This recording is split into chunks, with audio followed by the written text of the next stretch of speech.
All right.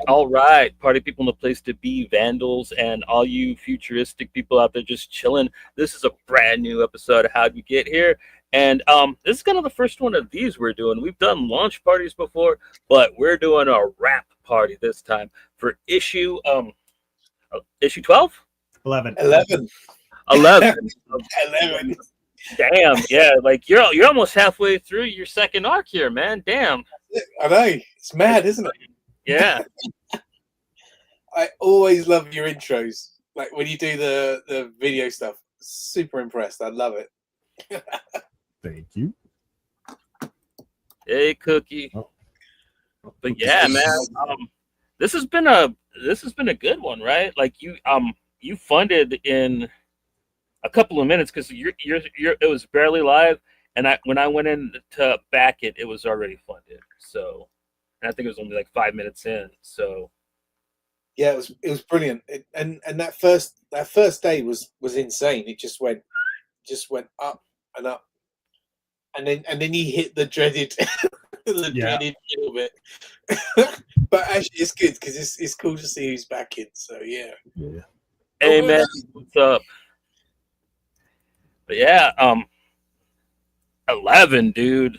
Like every time, like it's so crazy that we're here. But like, it's also great that like we're here so quick, man. Like with so many Kickstarters, I gotta wait so long. But like, how many you got planned to do this year? Are you gonna do your regular 3, or are you gonna try to push 4 this time like you did last year? I mean, I'd love to do 3. It's gonna be a stretch though. So this one takes us when it goes out. It takes September, and then looking at Christmas one. I don't know if I'll make it again before. The key thing here is April. April is like the end of the tax year in the UK, and you have to have a fund just after. So that you only have to declare it the following year. But yeah. I mean, I'd love to get 3 out. It's just so hard. But there is a rhythm going on at the moment. So, but yeah, I cannot believe we're on 11. Mm-hmm. You know, just we wrapped up the end of the first season, then we went to a hardback and a paperback collected edition, and then straight into 9, which was just mental. But yeah, 11 is the one I'm really excited about. Well, because there's a lot that's going to happen because the first 2 issues, like you kind of did some groundwork, but at the end of issue 10, you kind of really opened up some cool things. Like issue 10 was a lot of fun, man. I like that you were playing with Arthurian legends, but in a way, like I told you in our text messages, it kind of reminded me a little bit more of Return of the King. The way that like they meet at the mountain and they kind of split in their different ways to like go. I was just like, okay, man, this is pretty groovy, man. It's cool because I always think when you get to the last page, there's parallels with other issues, and I know there's different people who might be reading. Hey, Jay. What's up, man? And but do you remember the one where at the last page, Benny's like, oh shit, she took my van. Yeah. Right, and that's almost paralleled in 11 but instead of she's gone, everybody else has gone, and it's just left Benny behind, which I thought was quite an interesting way to play with it. So yeah, it'll be interesting to see where we go with it. Like 11 is pivotal action and a big reveal, and then 12 is going to open up something else. And I'm glad you touched on our Furian legend. I mean, I love it. It was never an intent for it to be in the story like it is. And I just, because I started reading about it, like reading the original text. I mean, I say the original text, it went through several authors to get to, but, going back a couple of years. But there's something in it I really liked. And I think when you see where we're taking it, it's going to be really crazy. Hey, Bradley.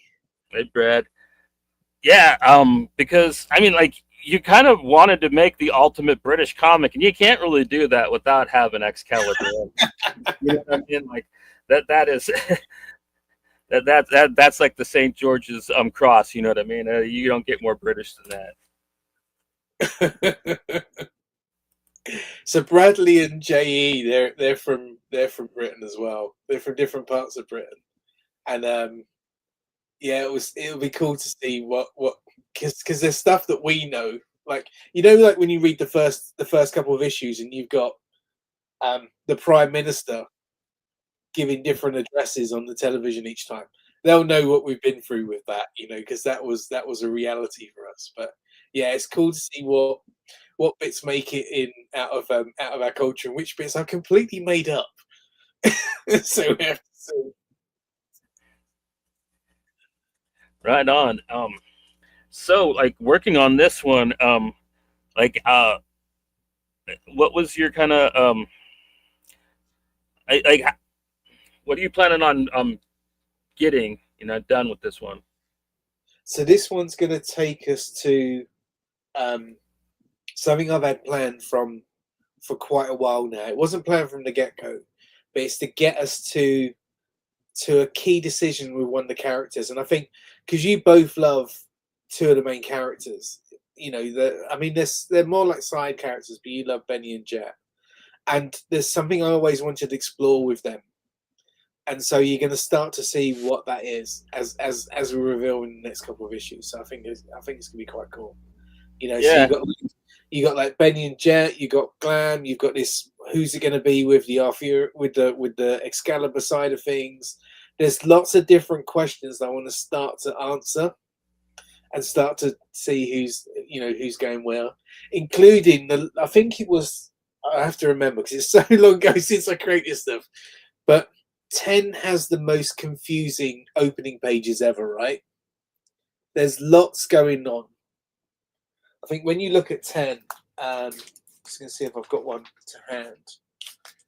Oh, I haven't got 10 to hand. Blimey. The way. Oh no, here we go. So the way readers will start to know now that the first 3 pages are something very different to the story. I think you start to spot that pattern. And when you look at the beginning of 10, we're in with this person and we don't know who they are. I'm sure people assume who they're going to be. And then we've got all this stuff going on with different bits of legend, from Guy Fawkes to trains. And what is up with my brain? My brain is not functioning today.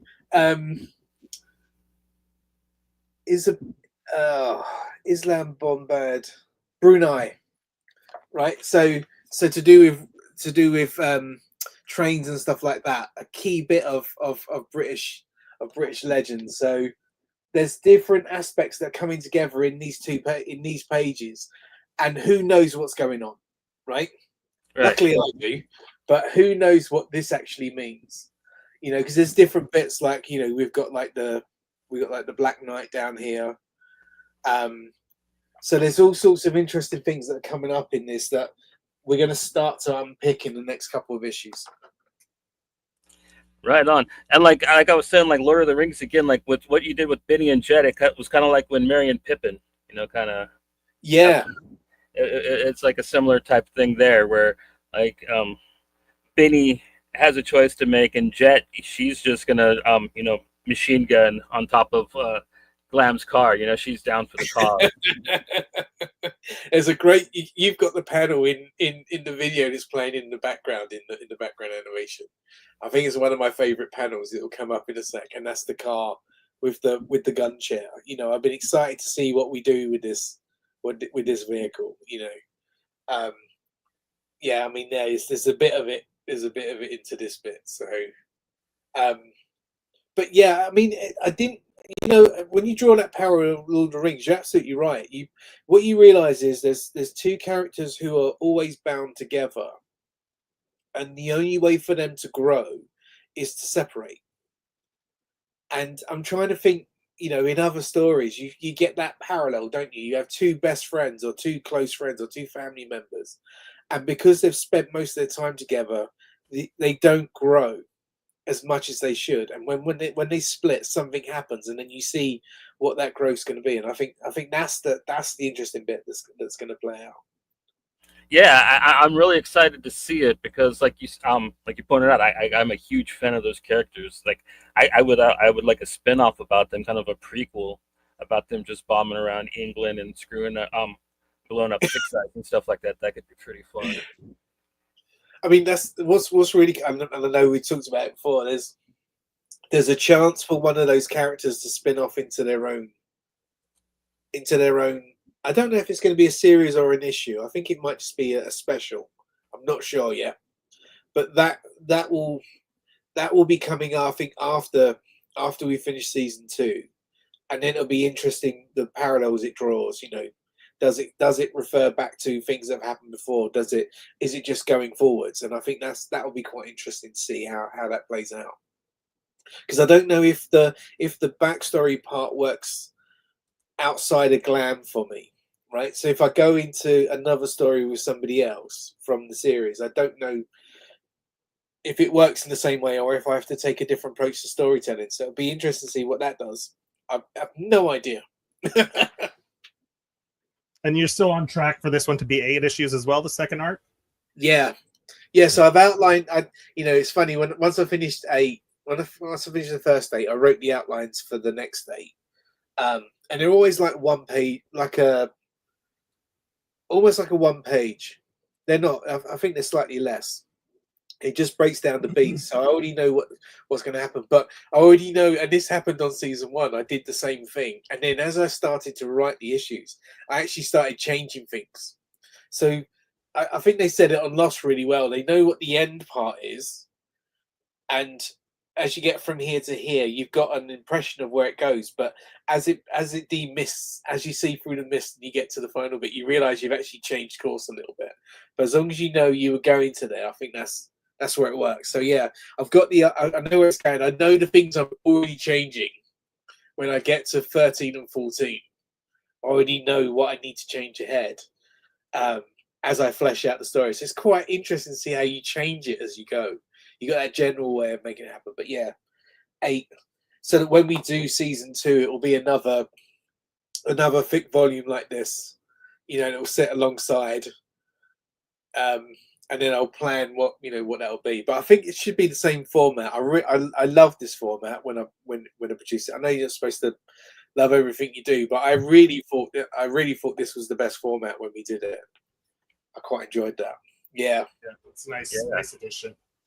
It's a beautiful hardcover, and it's slightly oversized and everything. Like it's completely oversized, kind of, right? It's a big book. Yeah.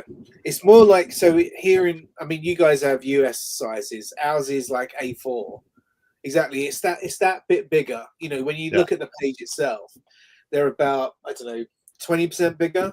But about that, I'd say, yeah. And then but you just get that extra bit of detail. You know, when you then start getting the spreads, you know, seeing it that big is really, you know, it's quite beautiful when you do it.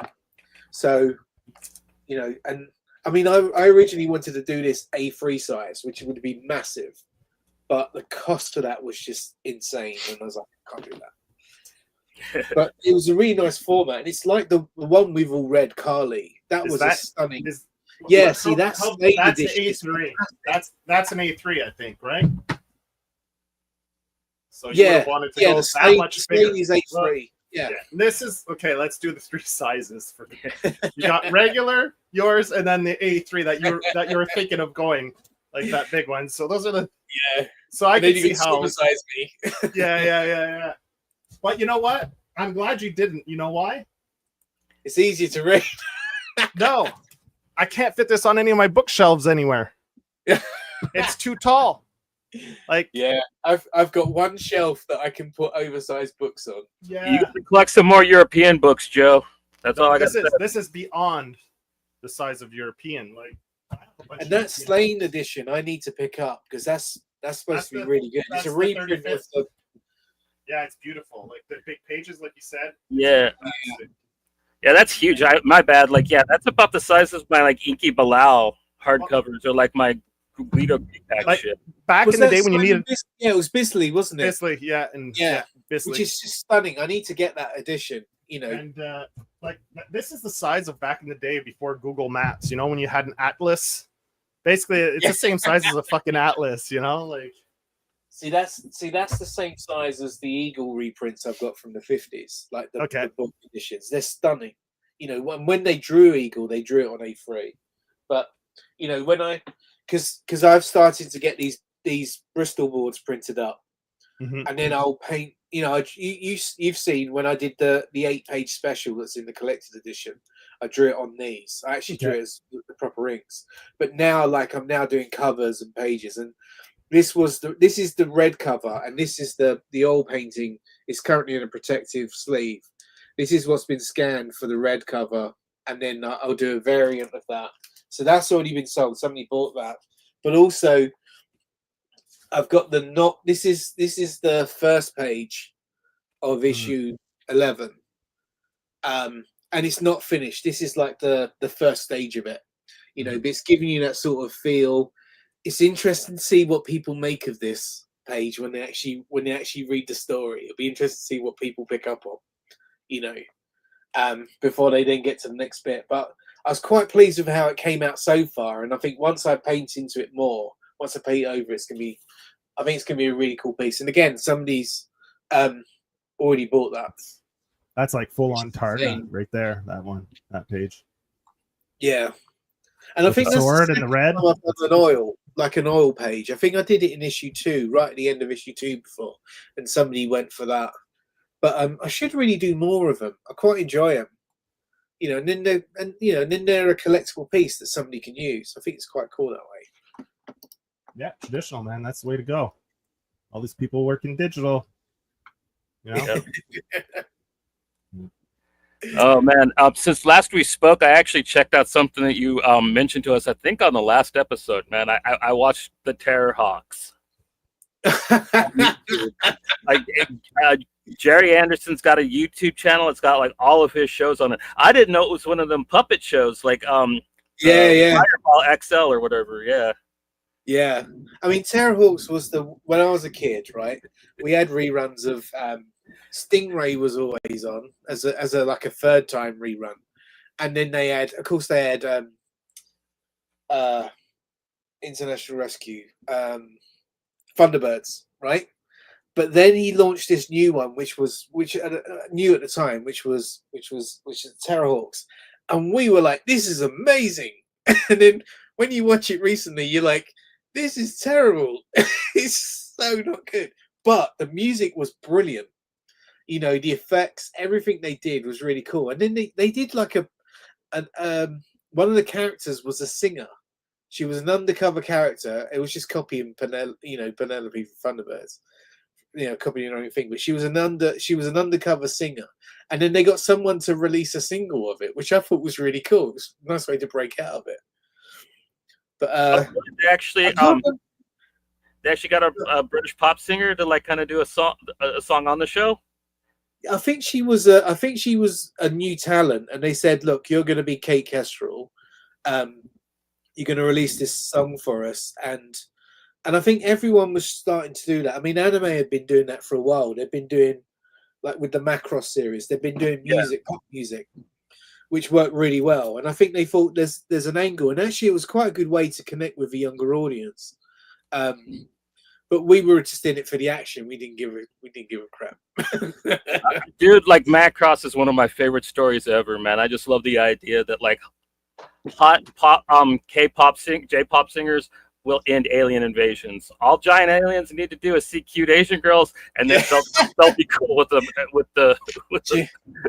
you know what, there's that new movie, right? On Netflix. Which one? The K-pop something or other, where it's the 3 girls fighting demons. Oh, K-pop demon hunters or whatever. Yeah, that's it, or demon slayers or whatever the fuck. Yeah, I have to check that out. my first time I experienced Macross was this, which is Macross Plus, which is the 3rd iteration. So you have Macross, Macross 2, then you have Plus.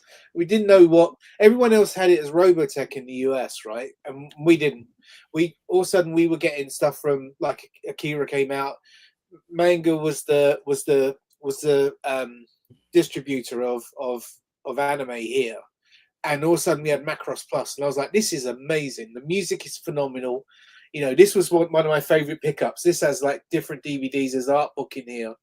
But I Oh. remember years ago, I ordered Macross Plus as a DVD off eBay, like because I thought, oh, I want to get the original Japanese version. And the guy sent me Macross Do You Remember Love, the movie, instead by accident. And I messaged him and I said, I didn't ask for this, I asked for Plus. And he said, well, you know, I'm going to charge you to send it back. And I'm like, whatever. Anyway, I played it and I loved Do You Remember Love? Yeah, it's really good. It's phenomenal. Yeah. Yeah, like it really kind of just cuts the fat and like does the first series really good.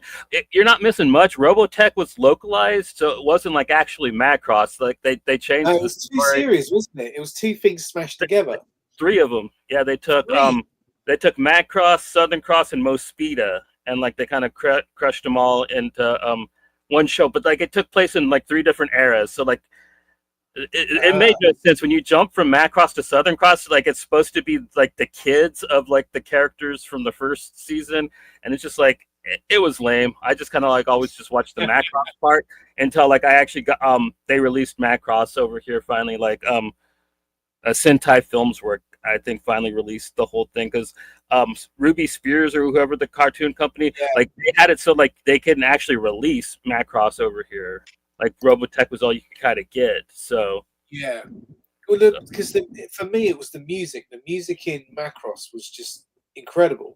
It was orchestra. It was you know J-pop. It was all the stuff that was coming together in an amazing way. And the soundtrack to this one I always remember is Yoko Ono. Yeah. Who also did Cowboy Bebop. That must have been one of her first soundtracks, huh? Yeah, and this soundtrack is phenomenal, right?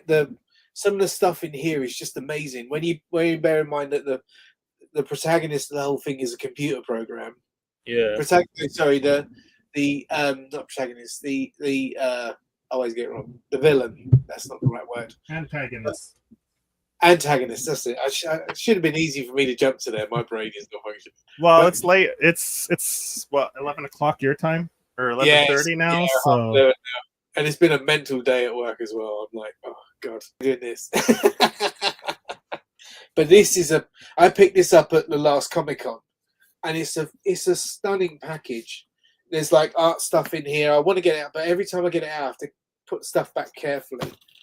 But yeah, I just loved it. Yeah. Plus, that's actually like 2 movies, right? Kind of 2 OVAs put together. It's kind of like that's one that's kind of like Top Gun, right?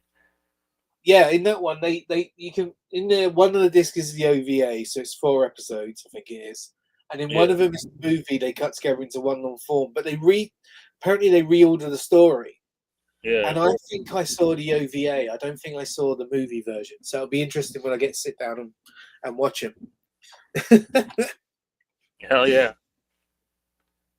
Yeah, it's been a while since I checked on that. Like I did I'm not the biggest fan of mecha stuff, but like Macross was pretty good. Like it was right up there with like the first couple Gundams. Like there were pretty decent war stories, you know what I mean? But like that kind of stuff going on. That maturity to them, you know what I mean? Like, what's like one of the ones I want to see is Venus Wars. My friend keeps saying always to watch Venus. I've just not had a chance to get around and watch it. I'd love to see that. I've listened to the soundtrack so many times, and it's stunning. But I need to look at the I need to watch the film. It's really good. There's a newer movie that Venus Wars kind of reminds me of. It's called Red Line. It's also a Red Line. Red Line's incredible, dude. It's one of the most beautiful animated things ever, bro. And the music's great. I think you'll really enjoy it. It's quite the presentation. It's only about an hour long too, so. Yeah, I'm gonna have to do that. I'd seen a clip of Red Line and it looked brilliant. It's free on Tubi. It's still on Tubi? Yeah. I have to check that out. In the end, I end up with a list of things I need to do. Like I'm gonna watch when I'm trying to get the comic out of the way. I always forget his name, but it's from the same director that did like Ninja Scroll and oh wow, yeah. And I all love the Ninja and he Scroll. did like Wicked City, Demon City, Shinjuku, like all those movies. It's the same director, so he's got the kind of really like stretchy looking characters. Like Yeah, Yeah, I yeah. love his stuff.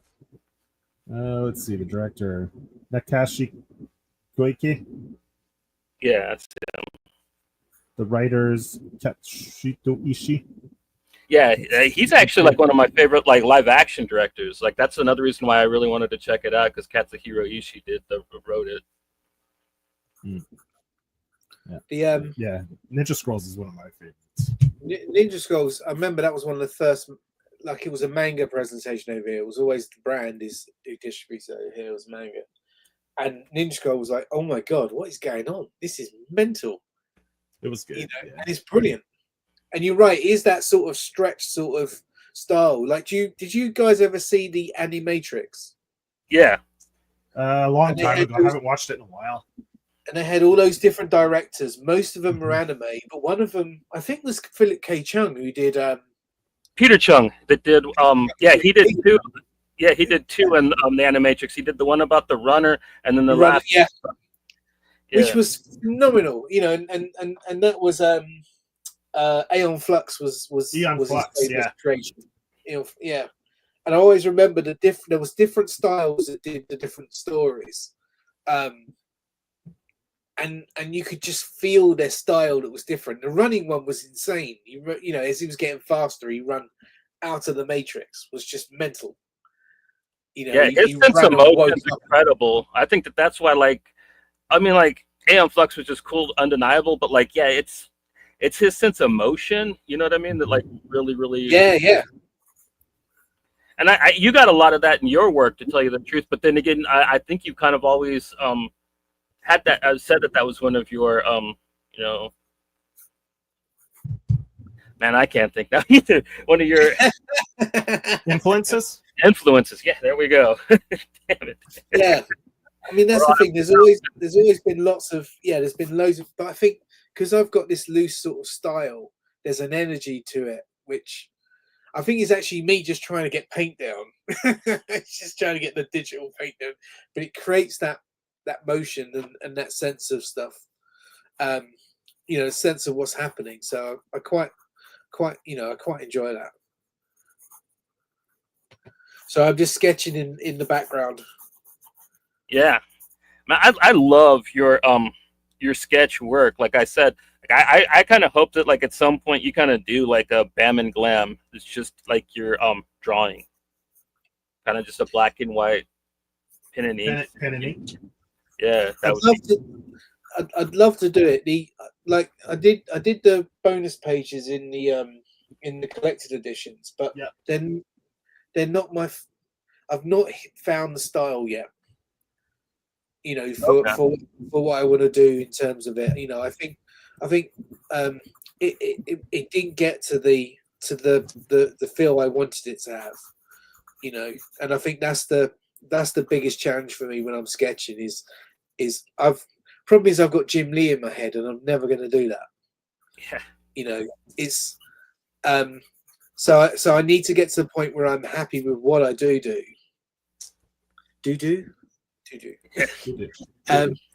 Yeah. But yeah, I'm just trying to find what that is, and then I'd love to do more of it. So this oil painting that you have going up, like that's after how many backers do you need to get that? We've got to hit 400, but to be honest, I don't think we're going to do it. Yeah, see that top panel I always loved. That one top left that Joe's got. I mean, if we got to 400, then this is the work in progress. You know, this is the piece that one person would win. You know, and this is only the first stage. This is rough. So when the painting's finished, you know, it's gonna be so much better. And you can see how rough it is because it needs a lot of work. But I thought that bonus bit might have got people to it. Yeah, I enjoyed those pages as well, and there's an energy to those, but I haven't been able to replicate it, get that back again. Okay. I know what that's like, dude. As like a struggling artist myself, I know like you draw like something so good one time, and then like you go and try to do it again. And then I just can't do it again. Yeah, you can't get the nose or something, and Well, the amount of times I rub something out, it's mad. Yeah. So, what are you planning to do with that painting? Since it's not going to hit 400, you gonna sell it at a con, or like I always wondered, kind of. I don't know. I think what I need to do is finish it first, and then I think I'll photograph it properly, and I'll work out what to do with it. I think I've come to the end of a run of, because I was offering A2 paintings as a reward on the Kickstarter, and I think now there's it's gone quiet, which I think buys me time to do stuff. Because if I'm then constantly chasing trying to do a painting for people afterwards, it eats into a lot of time. So I think I'm quite pleased it's got a bit quiet on that front, which means I can finish something like that and decide what to do with it. Like, I don't know if that's going to be a cover. I don't quite know what I'm going to do with it yet. But once it's finished, I'll work it out, and then I might offer it up, or if it's about, again, trying to drive a number of backers.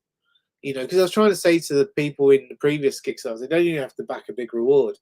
If there was 100 people who backed £1 each, it would be enough to boost the campaign, and in that way we could do that. What's the number on your end? 305 is the number of backers, so we're way short. It's not going to happen. Okay, and also it says 305 here, and I just backed a tier before coming on. It says I'm backer 320, and that's because you get people who drop off. Okay. So you've had a total of 320 people back, but some people have dropped out. Okay, yeah. Got you. And Scallywag. In the campaign, you get some people who drop out. They change their mind. That's the way it works. Sometimes people they go, oh, actually, there's something else I really want. You go, oh, that's cool. There's something you really want. Sometimes they go, actually, it's not for me. And you go, yeah, you respect that. The hardest thing is the number of backers go down, but also some of the amounts when it drops. So you'll see again, we've gone back under 1,500%.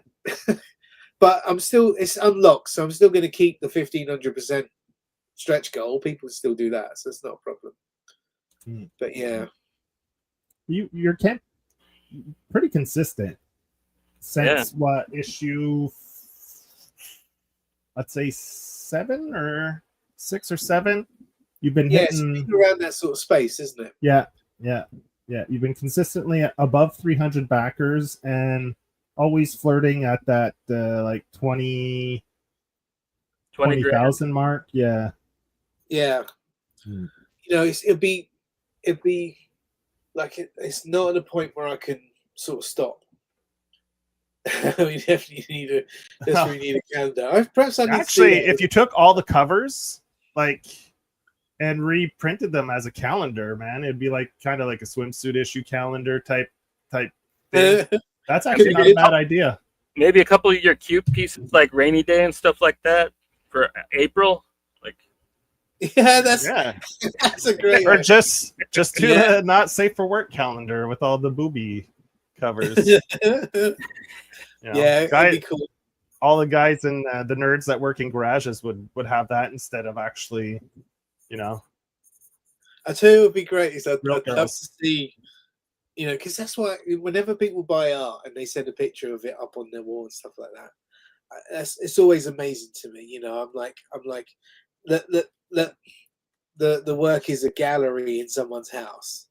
I always find that so cool. But yeah, I mean, a calendar quite cool. It's funny because Bradley, someone who I met through Instagram. Because when I went to Comic-Con last, there was somebody who was he goes around to different artists and he gets a piece of art or a signed cover or something from them and auctions it for a Teenage Cancer Trust, I think it was. Okay. And I remember he was there and I said, if you don't mind and I had the 10 envelopes. I'd gone around Comic-Con this year with 10 envelopes. and there were different people who looked out for me. So I was meeting different people who are always love seeing at Comic-Con. And then like artists, I always go down Artist Alley. And then there were some people who I knew were going there, so they had to find me and they could draw an envelope. Like take one of the envelopes and then it'd open up and they get a reward. And I remember I was at the WhatsApp, the Whatnot stand, and I was bidding on. I was at the Whatnot stand because the guy I was with, who's really cool, he knows a lot of comic people, so we always go together. And there's a guy called Richard there who runs. They do their own. I can't remember the publishing company, but they're really cool. They do really cool covers, and he uses Whatnot all the time. And he was doing a live stream, and I bought one off the live stream. And then he introduced me to Bradley. He introduced me to this guy who was doing collecting stuff, and so I gave it to him. And then he did a live Whatnot with where he was selling stuff, and he actually opened up and then did a reveal of what was inside, because it was Teenage Cancer Trust, but luckily it wasn't a rude piece. But he showed, I gave him a copy of this at the show, because I had a couple of copies with me, and so he quickly flashed it up on the stream, and then I think Bradley got in touch, and Bradley's in the next town to me, which is just amazing. I just love the way that all of a sudden, you're building connections and you're seeing people. So yeah, it's quite cool. And there's another thing I almost forgot that I really want to shout out that you did, man, and that's the what you did for Schlepsig on the last campaign, dude. That was so great. And not too long ago, his wife shouted you out on Instagram for it, and like it's just so great. You know what I mean? Like, it was such a sad loss when Sam passed. You know what I mean? And I hate to say that it kind of seemed like it went by without too many people noticing, tragically. You know what I mean? So like it just meant the world to me to see you do that.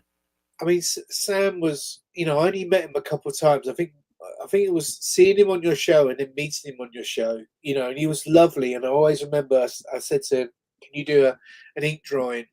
And he did. And it was so good. I couldn't, originally when I commissioned people to do an ink drawing, like I say, how much to do something this sort of size, and they tell me, and I buy it, and then it becomes a giveaway, and it was so good I couldn't give it away.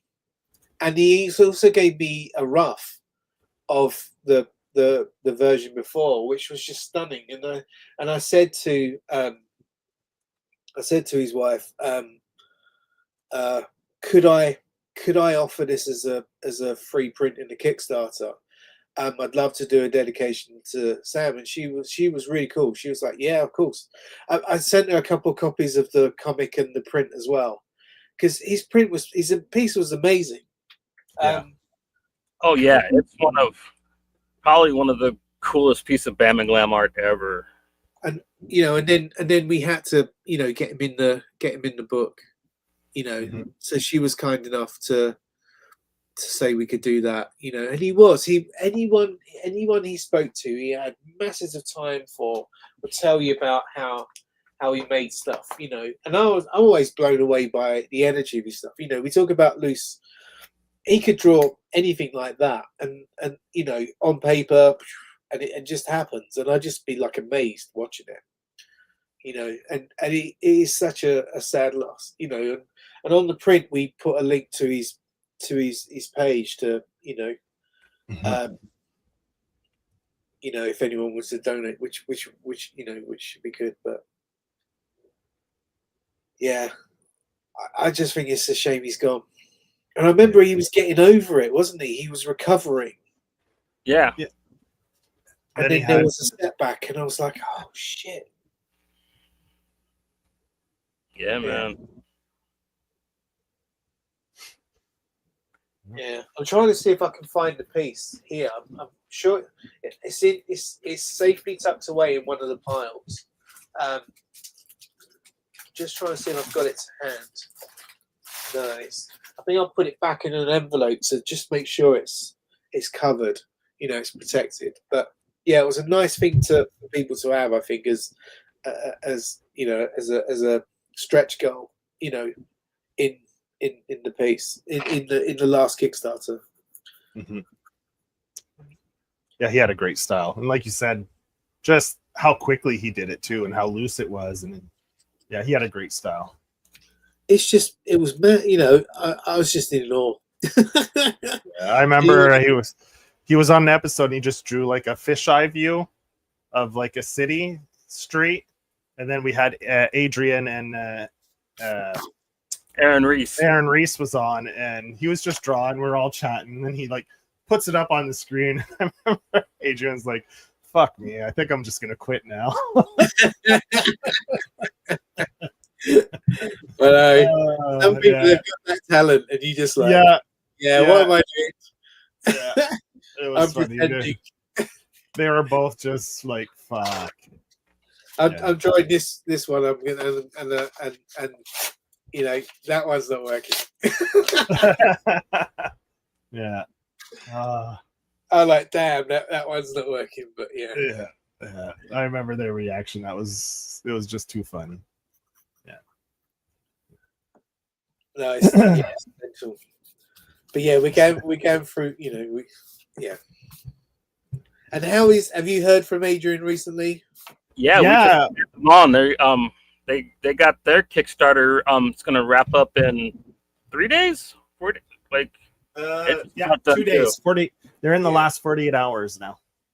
So I need to do a shout out to that on my next, when I do my next update once I post. You know, I did it before, but I back that one. That one looks really cool. And there's a bit of it. The proceeds go towards the Pig scholarship at Victoria High School of Arts. Yeah, which would be brilliant. Yeah. And did you finish your comic in time? No, work. No? I got busy with work and stuff. All right. Yeah. It is hard trying to fit it in amongst everything else going on. Yeah, we got to, because I don't work in an air conditioned office, so I work out like in construction. So we got a heat wave, and I just get home and I was just completely spent, like just burnt from sweating all day and working physical labor all day in the heat, and I just couldn't do it. I tried one time. I was sitting on the couch and I tried to put something on in the background, and I fell asleep while I was drawing. So was it like there was a line when you went, and that's when I fell asleep? yeah. Then I wake up and my neck hurts because I fall asleep and my head just like kind of leans forward. Then when I wake up, I've got a sore neck, and I was like, oh no. But it's not lost. I'll ink it, and then we're gonna still use it as like a, what do you call it? Like a preview type thing. An ash can type thing. I think we might just probably save it and release it with our next other short comic that we got coming up. No, I think I'll just give it away for free. I mean, I was just gonna say, like, you just wait and print it, and then give it away free with our next comic. Was like, but I was gonna use it as a promo thing for like I was still gonna do the French English flip thing for I had a few people I was gonna talk to. I was gonna maybe drop them off at the vinyl store too, because they have it's a vinyl store, but it's a bookstore too. So I was gonna go drop some copies off there that they could just give for free when people bought stuff like that, and then put like a QR code that brings you to the show, and maybe set up the how far ahead can you set up a pre-launch page, Richard? I don't know, actually. Probably a good couple of months. But what you have to do is it has to have gone through like be approval. Approved. Yeah. And I always find the hardest thing with that is if you've, you know, if you're near to getting the work done anyway, then great. You know, but if there's a chance, it's, you know, you still need time to get ready. So yeah, it does depend. So with the covers this issue, we should talk about the campaign a little bit. You got your typical Bang Bez, which I don't know, this is one of his better too. I really like this pose. It's really good. Yeah. I think that's one of my favorite. I think that's one of my favorites, if not my favorite of the ones he's done. You know, and he's another one who makes it look so bloody effortless. Last two issues have been my favorite of his. I liked 10 and 11 are really good from him. All of his covers are gorgeous though, but like those are just ones that like I was like good. Yeah. And then for I the mean, Go ahead. put up that green cover. oh, just the regular, yeah. Fuck, man, that's my favorite piece of Richards Do you like so that? far. I love it. Dude, I like love that the cover. face, like the pose, like the arc, you know, like it's yeah. I love that one. The That's the my only favorite. bit I don't know about is I might have put too much texture into the background, so I might reduce that a little bit. But yeah, I quite enjoyed the pose and Yeah. you know, in that piece. And I really like that you've kept the green motif with the A covers. You know what I mean? Because it like really does fit with this arc. And when we were talking about issue 9, you weren't sure if you were going to keep it with the covers, and I think it is. I think it's a rad, nice distinction that it's a second arc because the first covers were so you know, kind of purpley and blue. Yeah, I mean the next one there's a purple touch to it, and or a bluey, and I don't know if I need to. I might swing it round into the greens, you know, and I think that's one of the things I need to, you know, have a think about and play with. But down to what, 20 minutes about to the left of the campaign. Oh, 6 minutes. 6 minutes. Yeah, 6 minutes. Yeah.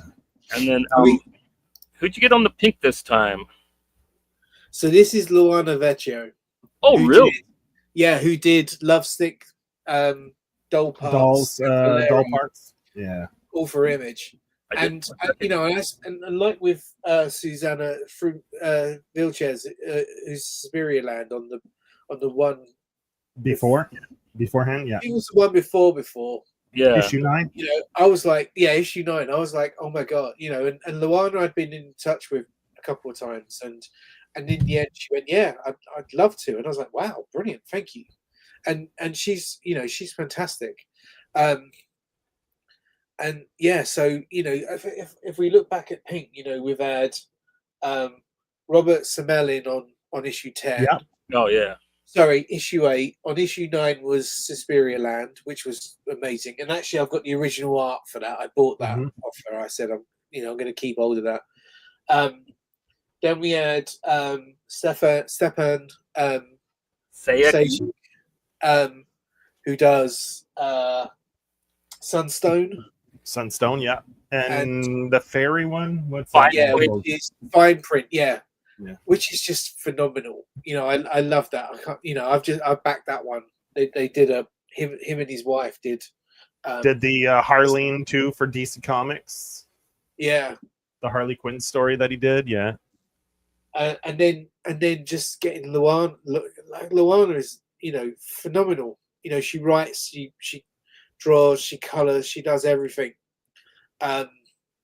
You know, to have her do a cover is mind blowing. And then 12, we've got, and actually I switched it. Originally it was gonna be 11. Is our Adrian? Yeah, I can't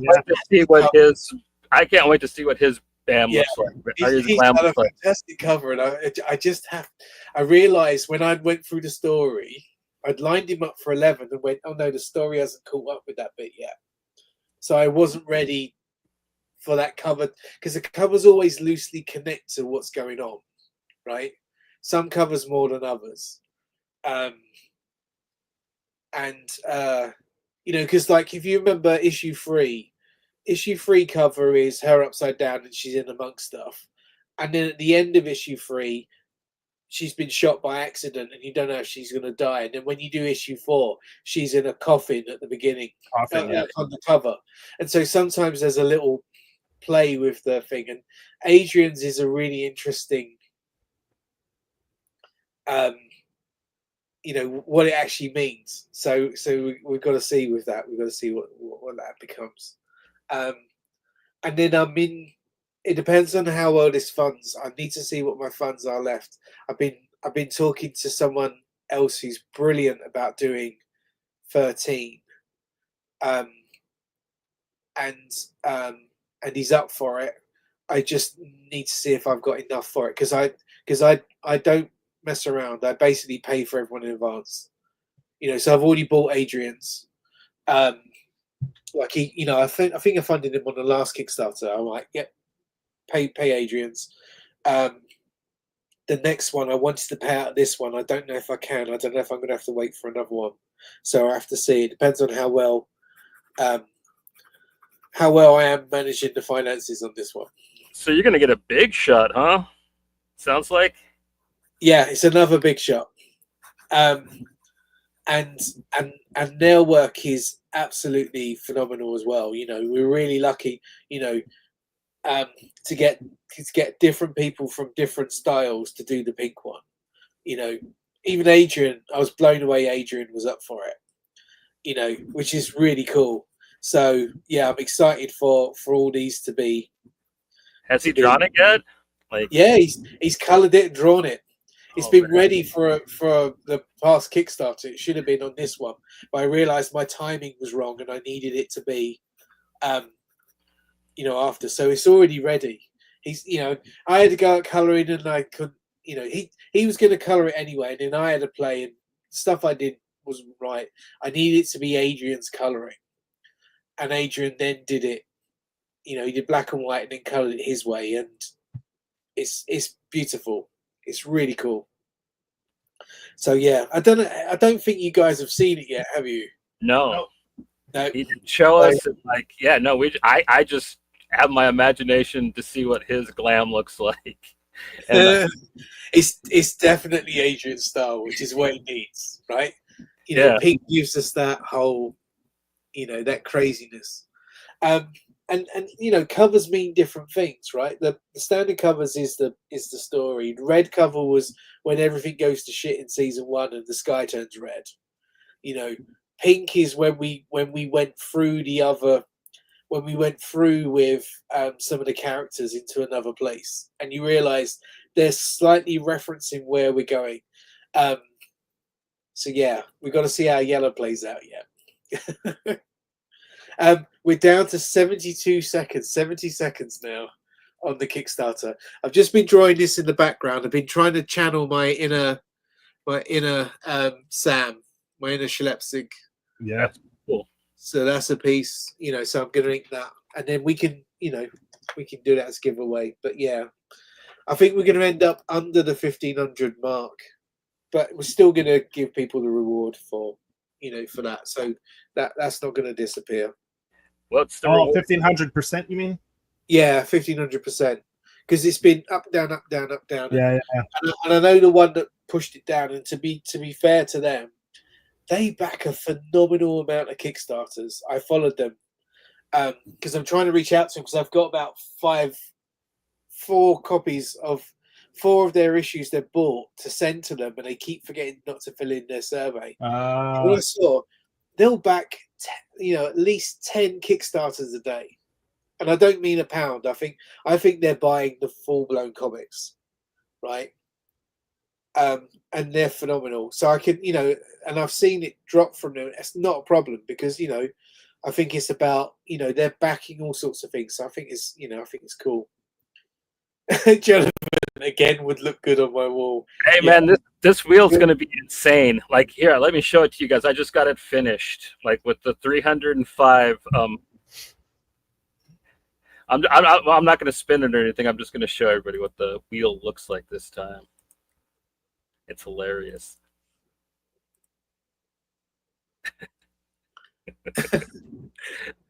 Oh my god, look at that. That's some really thin slices of pizza right there, man. Was that JE saying this ink would look good on his wall, or is he still pitching for the painting? I think he'll take anything, man. As will like most of your fans, dude. Like, man, your art's good, and like I'm lucky. I've actually gotten a couple really good pieces of original art from you for free, luckily, because you're like one of the actually cool creators that come on our show, and spot homie stuff. You know what I mean? So, I mean, every time, I thank you so much. Every time I'm on, we always have a lot of fun. And, yeah. And I appreciate, you guys are, your fans, it's always cool to see where we think it's going. It's also quite cool to, how we've got people in the comics and stuff like that. So I'm excited for this one. I love that piece. I got to ink it. That's so cool. Yeah. And if people, do I have it hanging? Yeah, I'll go get it.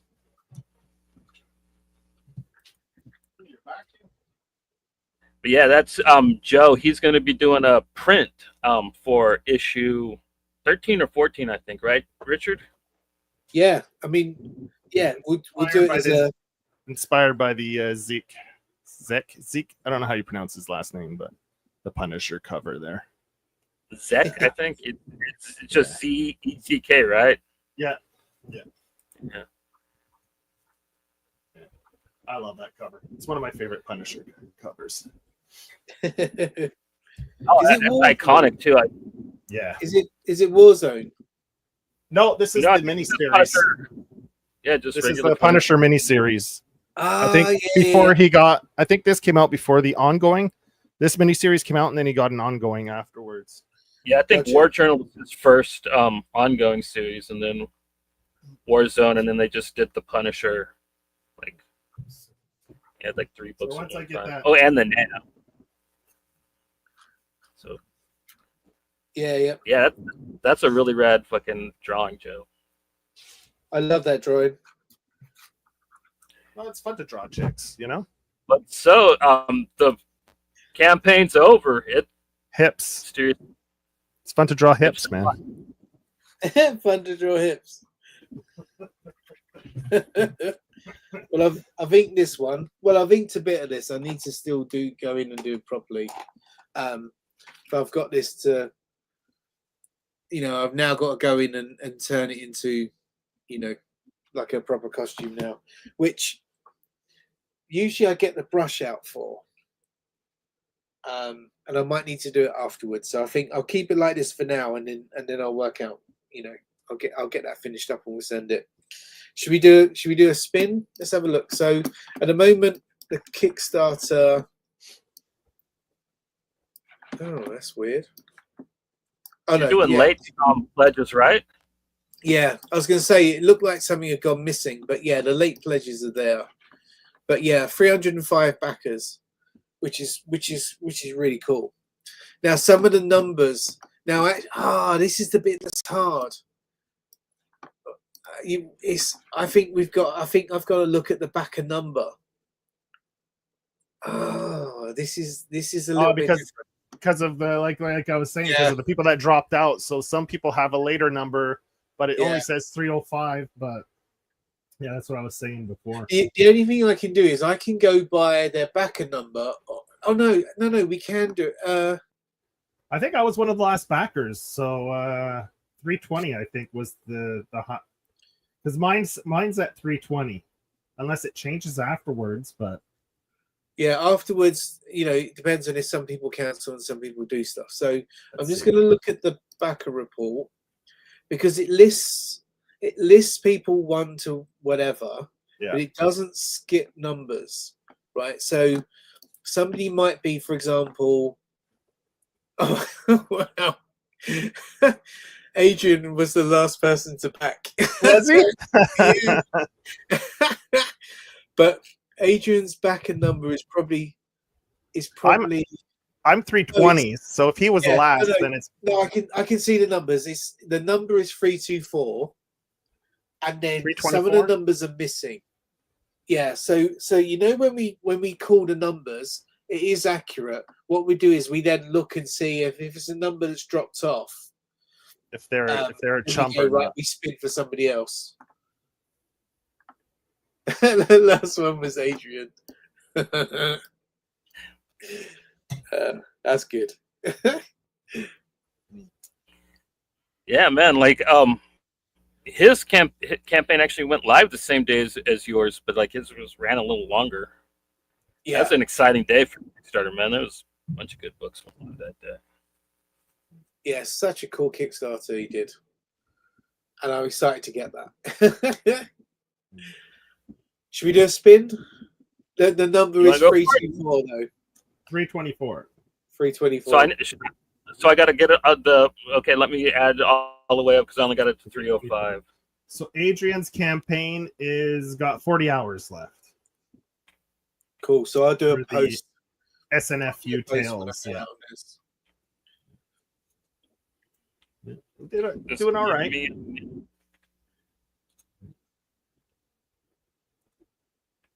Man, I was adding it up. Just the shipping for if I would have backed every single Kickstarter I backed, if I would have done all physical, I added up the shipping costs, I'd have been over 4,000 in shipping. It's insane.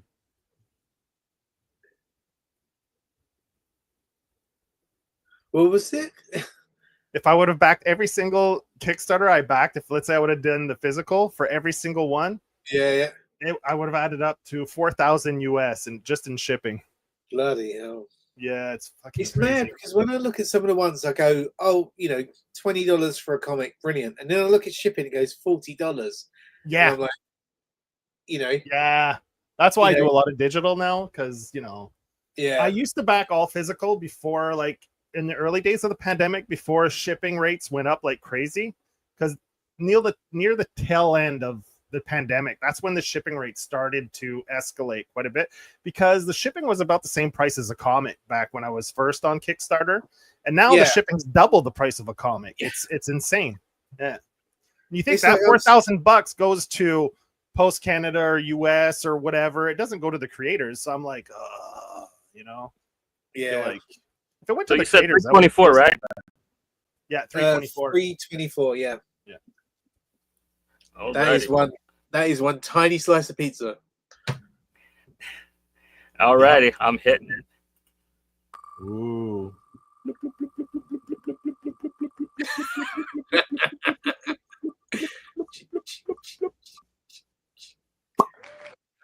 $193. Okay, let's see who that is. In case it's someone we know. I think Jeff's 116. That's what he wrote. 116 would be good. So I'm assuming he's 116. Oh, wow. The person who backed is from Canada and they only back digitally. So that's cool. They still get it. I said, I'll find their address and then it goes out to them. That's really cool. 193. Lucky winner. What is it? What did we just draw? What did we spend for? We just drew the one you just drew while we were chatting? Yeah. Okay. And then I'm just gonna ink it. I'm gonna do proper, inks on it, yeah. Yeah, I'm gonna do like a brush ink on now. Cool. So I always keep the pencils on now. I don't like to rub out on the pencils. What's she looking at? She's got those like eyes going. Yeah, she's got those side eyes. Yeah, she's like something's going on over there that she's kind of like Yeah. That's cool. So yeah, I was quite pleased with that.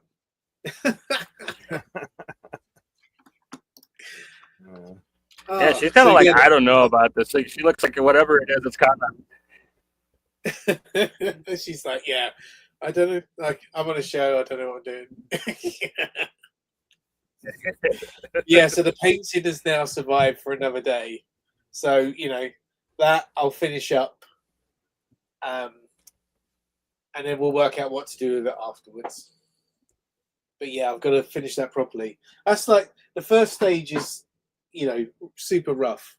And then the second stage is where it really comes to life, So yeah, that's the bit I've got to do. So Jay knows when I did his oil painting cover, he's like, yeah, and then I do the second one, and then I completely changed now. I really like where it's gone. So just to congratulate you, Richard, on another successful Kickstarter campaign, because now this one came to a close. So it's another one in the bag. I think that's 13 now that you've done. Yeah, 13 Kickstarters now. 13 Kickstarters under your belt. You're a veteran of the game. Yeah. That's mad. And then I'll be in touch with you guys in the next 2 days anyway. Because apparently, I was saying to the guys here earlier, I've applied for Artist Alley at Comic Con in October at MCM Comic Con. I don't know if I'll get it. It's the second time I've applied. I didn't get the first one. We'll see. But it'll be quite interesting if I do. I've never done it before. Yeah. I've just seen Jeff Lee was on there. Hi, Jeff. I always see Jeff back in stuff, which is cool. of. that one of the big ones in the UK, the Comic Con, or Yeah, I think it's the biggest. So MCN, what's his image? Is it him giving the finger? What is that? it's a unicorn. Oh, It's is like it? Okay. It's like it's I not think it's a unicorn? It's small. Yeah. From here, it looks like just like someone giving the It looks like finger. a bird. Yeah. Okay, I see it better now.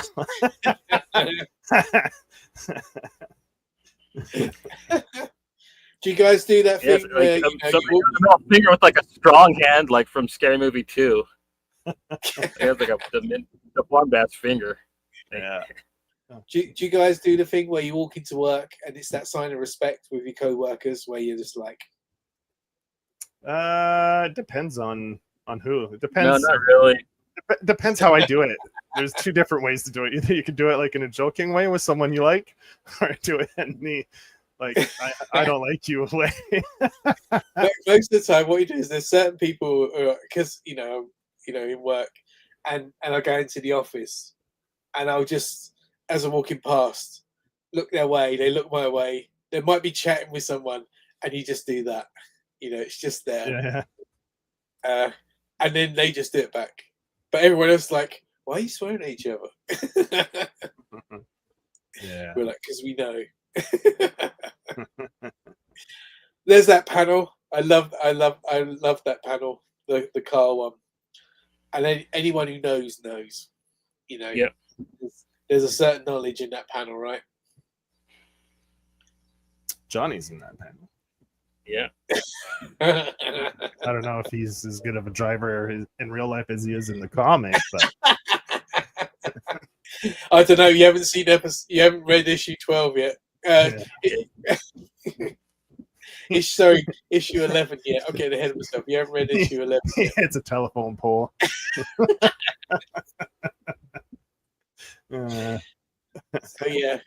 So we have to see. Yeah. I was like, it's his unicorn mascot. Yeah. Yeah. It's so cool because certain things I always remember. Oh, sorry. There was a painting a couple. I keep stepping on you. My bad. Go ahead. I say there's always a couple of names I remember from Kickstarters, and Jeff Lee's always one of them. And then every time I see Jeff Lee's name, and I'm like, "There's a unicorn." Click. There's the unicorn. So cool. Right. So, the next one you're planning for right around Christmas time, you said, right? I think so. It might be. So I'm planning on fulfilling this one in September, October. The plan is September, and I think I should be able to do that. And then I'll need another month to put it together. So it might even be it fulfills around Christmas. I have to see, or just after. Because when was the last one before this? When did we record that episode? I don't remember. Was it just after the no? Or was it? No, that's right. We launched at the beginning of end of February or beginning of March, because it had to deliver by April, which was the pressure. That was the kicker, trying to get it out by the 5th of April. It's always mad. I think Jeff. I started with number 2. Like I'm almost right there with you, but like I remember stumbling upon the campaign for issues 1 and 2, and like man, like you were a fool for not taking that. Like because like the issues were like $7 a piece. You know what I mean? Like I still like the prices for Kickstarters, man. Like you have gone up a little bit, but like you're nowhere near as gougy as like everybody else, man.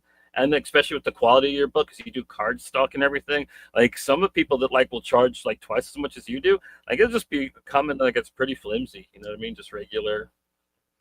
Yeah. So that's another thing. Like I just love is the quality of your campaigns. Like the way you package the books. You don't just trust the Gemini. You wrap them and then you mummify them in tape. You know, like even if they try to bend it, they can't, because it's just like impenetrable tape armor on it. Do you know where the tape came from originally? Why I did it in tape? So when I was doing when I was doing the Kickstarters for the sketchbook, which was the very first ever Kickstarter, which was just the, there wasn't even a comic yet. There was a couple of pages in there, but it was all the different art. And I remember on the last 2 books I sent out, I'd taken a bag into work with 2 packages, and it was raining, and it rained into the bag. And the boxes, even though they were sealed, those the boxes I use, even though they were sealed, the rain had started seeping in through it, and I had to replace 2 books, which was fine. I had a couple of spares. And then at that point, I went, I'm going to take the ends every time, just in case, because that's where it will soak it up from. And touch wood, it's worked pretty well, I think.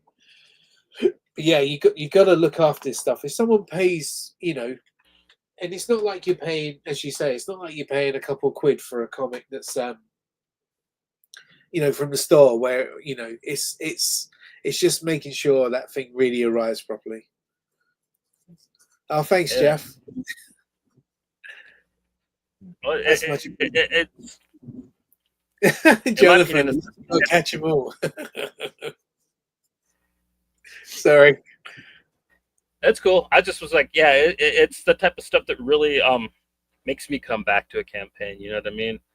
Like all the stuff, like there's so much heart to it. I'm not saying that like a lot of people don't, but like there's some books where, I'm not gonna go there. Never mind. But yeah, like I love just your commitment to like making sure everything just above the line. You know what I mean? Like it's so cool because I mean, going through Kickstarter, it's not cheap. You know what I mean? So yeah, I like it's actually trying to treat the fans. You know what I mean? Yeah, appreciate that. I'll always appreciate you, man, for that. So we made it, man. 11 is in the books and should be out in people's hands, towards the setting of fall, you said. So hell yeah, man. I can't wait to get the printed one back. I'm going to do a test print next week, I think it is, or the week after, where I just take the roughs. And then, I just want it to be in people's hands, because there's so much that's going to go on. Includes some stuff that's connected to issue 5, and those in issue 5 know what I'm talking about, and that'll be cool.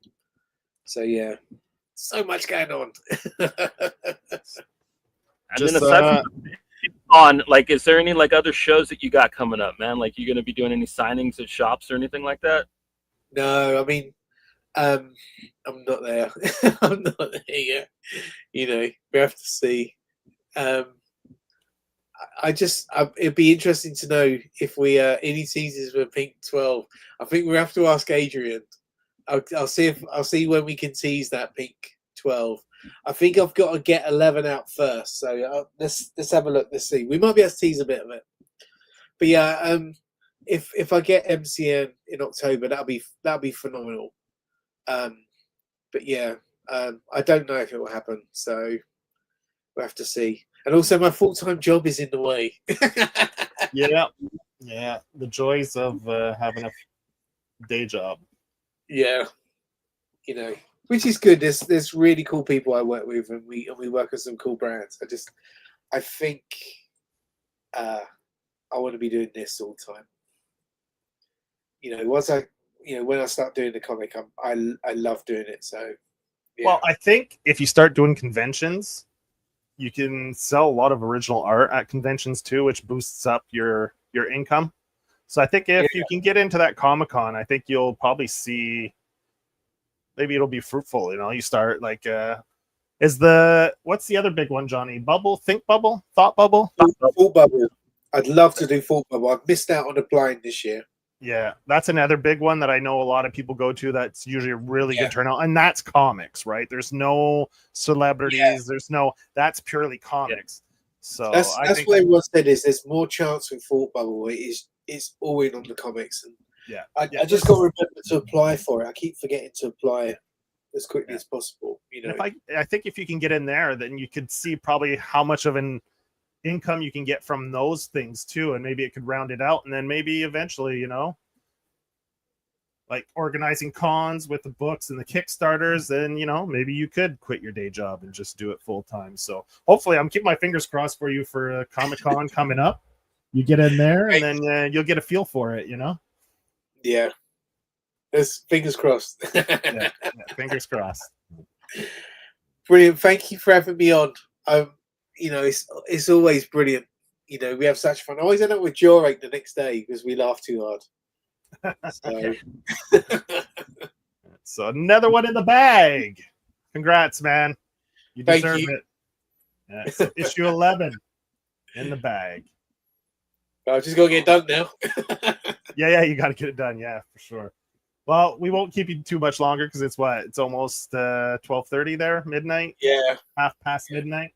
So I guess we'll let you go. Johnny will hit that outro, and congrats once again. Thanks for coming on. Always great talking to you, Johnny. Well, Saturday we'll be back though. We're gonna have our buddy Matt King back on, and he is going to be bringing on James Coates. James Coates. Yeah. James Coates.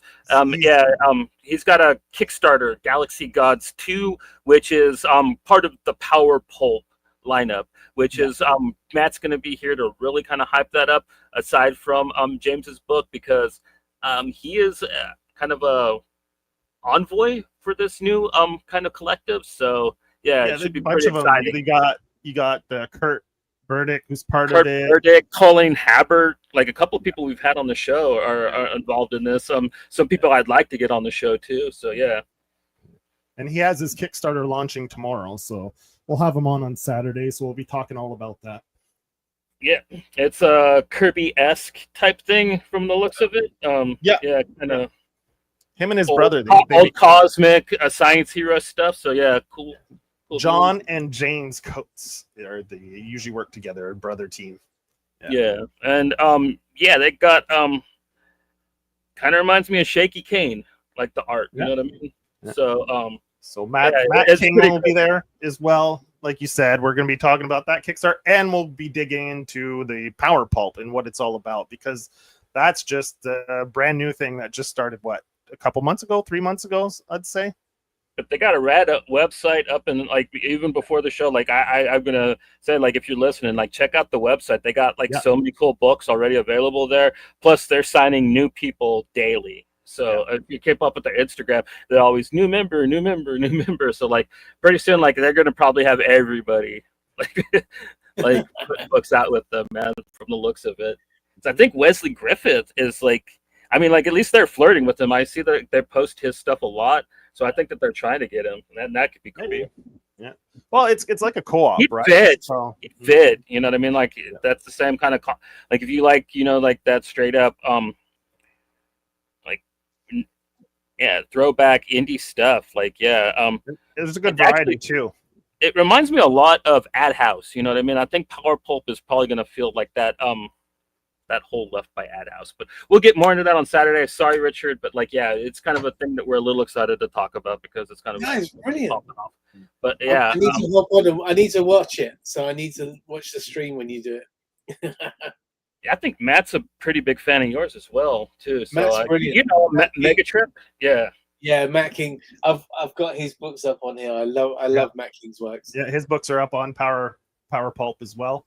Yeah, so. We'll be digging deeper into that on Saturday. So you guys can tune in on Saturday, 8 p.m. Eastern. So yeah, you can check back in then. Yep. So see you guys then. Wait, man. Let me find the outro. Yeah. Yeah. Take it easy, folks. Have a good one.